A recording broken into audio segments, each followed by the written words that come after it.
With the formal reading of the indictment. Mr. Duhan, in cause number 24 DCCR 2464, the state's elected to proceed on count 1 only.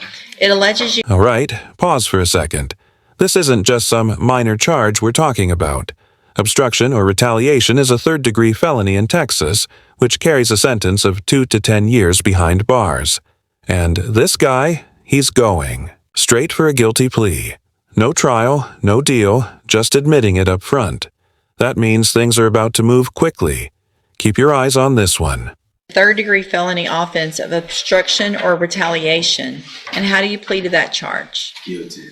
Are you pleading guilty freely and voluntarily? Yes, ma'am. And are you pleading guilty because you actually did what they've charged you with? Yes, ma'am. I have here on the computer some documents that have your signature on them that the state has marked as exhibit number 1. Before you signed these, did you go over them with Mr. Lewis? Yes, ma'am. And do you fully understand them? Yes, ma'am. And do you understand, if I follow the agreement that you made with the district attorney, that you will be waiving or giving up any right to appeal? Yes, ma'am. Also, do you understand, if you're not a U.S. citizen, that a plea of guilty or no contest may result in your deportation, exclusion from admission to the country, or denial of naturalization under federal law? Yes, ma'am. State tenders number 1. No objection, Judge. It's admitted. Is there any evidence that Mr. Duhan is not competent? No, Judge. Catch that? If you're not a U.S. citizen, pleading guilty, even to a nonviolent charge, can lead to deportation or losing your chance at becoming a citizen. It's a serious consequence that many people don't realize until it's already too late. What's your take? Do you think that's fair, or should the system handle it differently? Find that you entered your plea of guilty freely and voluntarily. Find that you're mentally competent and you understand the nature and the consequences of your plea. Find sufficient evidence to find you guilty. And at this time, find you guilty of the third-degree felony offense of obstruction or retaliation. Sentence you in accordance with your agreement to a term of 5 years in the institutional division of the Texas Department of Corrections. You will receive credit on that sentence for any time that you've been in custody that the law gives you the right to receive. I'm handing you the trial court certification.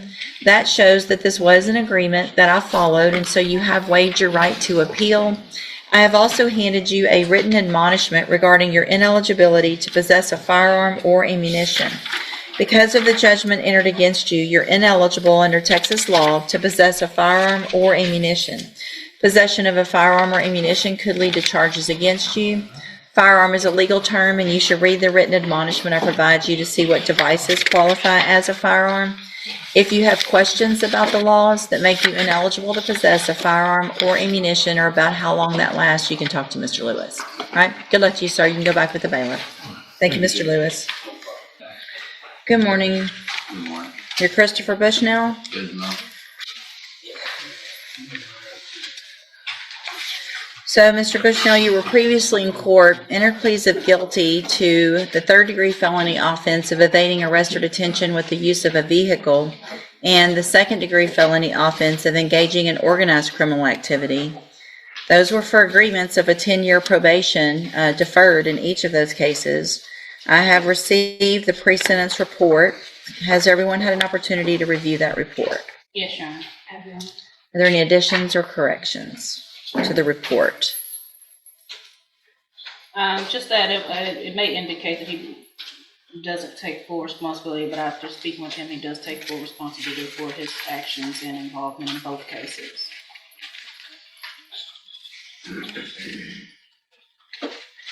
I've also reviewed jail incident reports. Have you both been given a copy of those? Yes, Your Honor. So you're 17 now? Yes, ma'am. I don't think he turns 18 until December 26th. And Judge, if we need to go back and renegotiate an offer, obviously he's not even out of custody yet, and this is how he's acting. Well, Your Honor, obviously due to his age, I want him to have the opportunity to get his life together. Obviously not going into adulthood with felony convictions. I have preached to him the importance of following the rules and not... And you can't do it. There are 21 incident reports while in custody: fighting, bullying, even stealing food. This isn't just a one-time slip-up. It's a clear pattern of serious behavior. And the judge? She's running out of patience. At this point, she's not just offering another chance, she's making it clear that enough is enough. Can you? You cannot. 21 incident reports since January 25th of this year. 21. Fighting, calling officers names, stealing food, instigating fights, being a bully to other people in the dorm. Ridiculous. So if you can't follow rules in the jail, what makes you think you're going to come in here and I'm going to say, sure, go be on probation out in our community? After y'all shot gun, I mean, this is serious. I'm tired of the shootings. I'm tired of people, you could have killed somebody. And because you accidentally didn't kill somebody, you get to get a probation. Not today.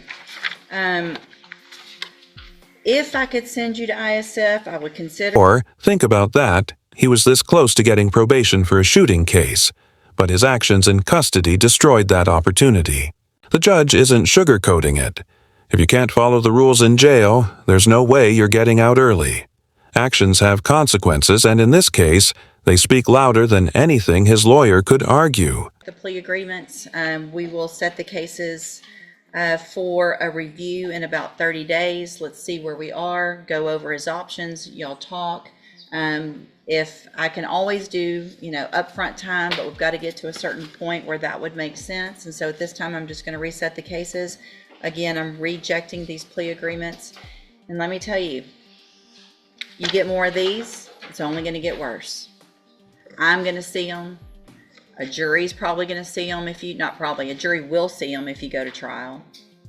And you're going to end up in prison for up to 20 years because you can't follow the rules in our jail and you're acting like a little punk. So go stop acting like a punk, prove that you can behave, then we'll see what happens. When you come back next, I'll see how many of these I have. Go back with the bailiff.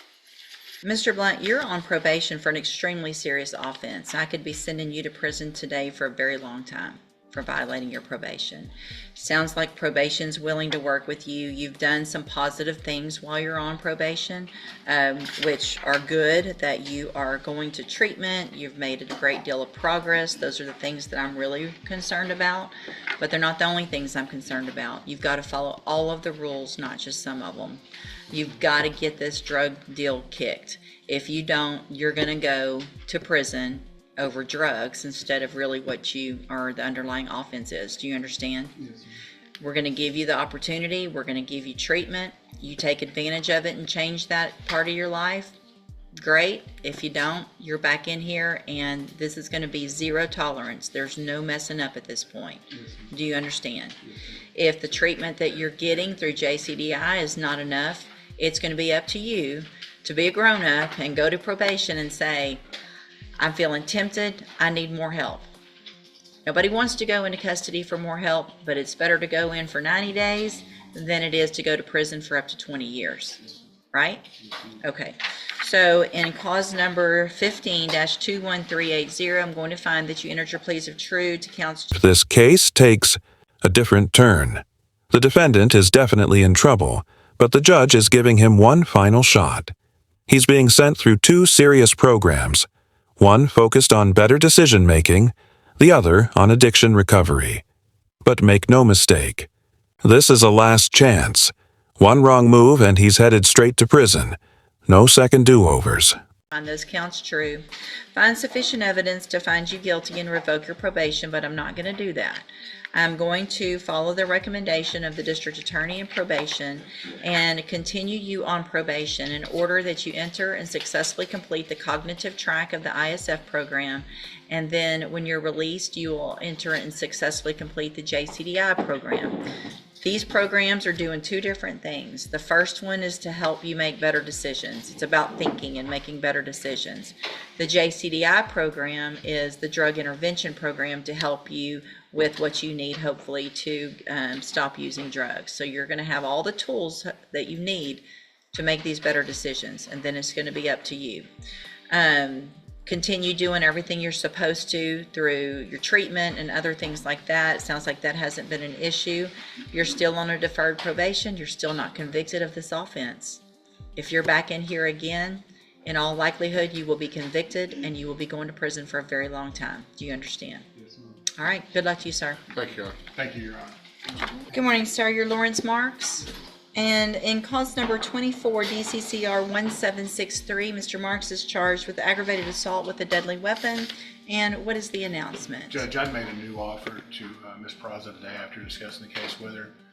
She is asking, and I'm not, and I agree, we're asking for a reset so they can discuss that offer and look at some evidence in the case, Judge. All right. That's fine with me.